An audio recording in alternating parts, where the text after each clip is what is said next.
So the day that I had my heart attack, the amazing thing was that it was really just like any other day. It was a typical Saturday, really nothing different. I had, in fact, run a 5K race that morning, which is not out of the ordinary for me to do because I am a runner, so I didn't think much of that.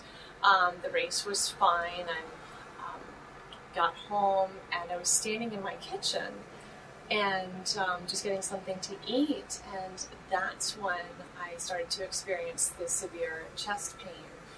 Started in the chest, and then it went around towards my back, my upper back, all the way around, and then up into my jaw. My first thought was that it was some kind of muscle spasm because of the fact that I had been exercising, and so I thought it would pass. So I waited for it to pass, and it didn't pass, and that's when I became very concerned. I was home alone at the time, actually, with my two daughters who were ages 6 and 8. My husband had run out to the hardware store. So at that point in time, I didn't really know what to do because there was nobody there to take care of the children.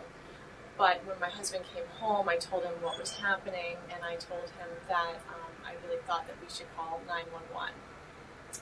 And I'm so grateful that we did. So all the first responders arrived, including a paramedic. They did the initial EKG, which in fact showed that I was having a heart attack. But they didn't tell me that, and I'm very grateful that they didn't tell me that. They told me that they'd be taking me to Norwalk Hospital, and they loaded me into the ambulance. The Norwalk Hospital paramedic who was with me had started to give me some baby aspirin and an IV. It was at that point that where we had just left my house that I went into cardiac arrest. What happened was right before is that I said to the paramedic, my heart is starting to flutter. It felt like my heart was just going crazy. And he said to me, I know it is, hold on. And he yelled to the driver to pull over because he needed additional hands back there to help him out. At that point I became unconscious. Was able to regain consciousness while still in the ambulance. He had already placed the defibrillator pads on me while I was unconscious, and he pushed the button to do the defibrillation, and it was unbelievable. It was like getting kicked in the chest by a horse, but it absolutely saved my life, and I'm so grateful. It actually returned my heart to a normal rhythm, and in fact, by the time we arrived at Norwalk Hospital, I was starting to look and feel a lot better. When I arrived at Norwalk Hospital, the PAMI team had been alerted, so that's the emergency team that does the emergency angiograms. So they were ready to receive me because they didn't know whether or not they would have to do an emergency angiogram. So I was immediately brought in, wheeled into room number 4, which I remember, and there was a lot of activity.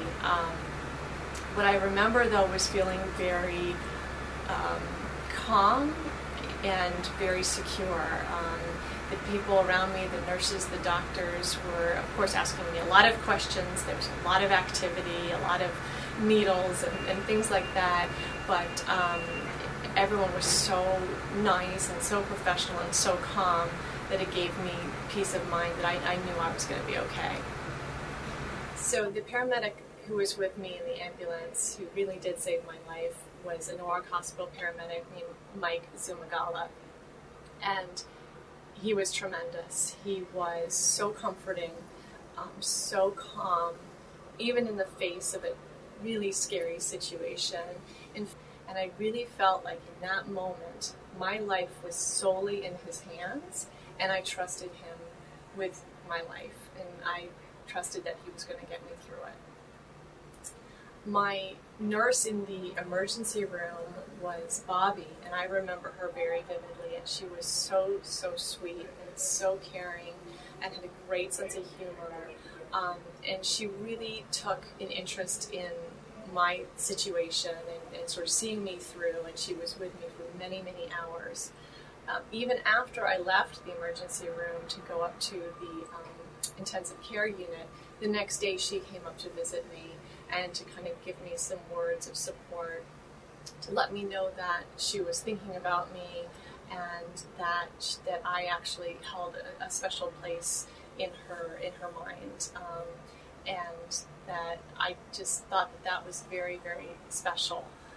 And I sort of took that as an additional sign that I really needed to do something different with my life and take this wake-up call to really pay more attention to my family and get more involved in the community, and that's exactly what I'm doing.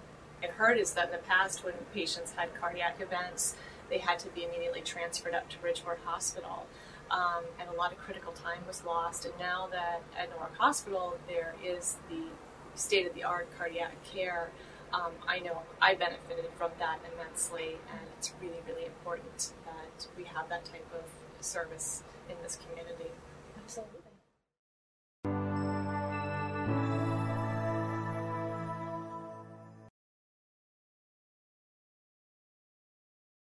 Hi, I'm Nancy Capelle, a sudden cardiac arrest survivor. My life was saved by someone trained in CPR. The American Heart Association trains millions in CPR every year. Walk with me at the American Heart Association's Heart Walk at Sherwood Island on October 15th. The funds you raise will help save lives. Log on to fairfieldcountyheartwalk.org.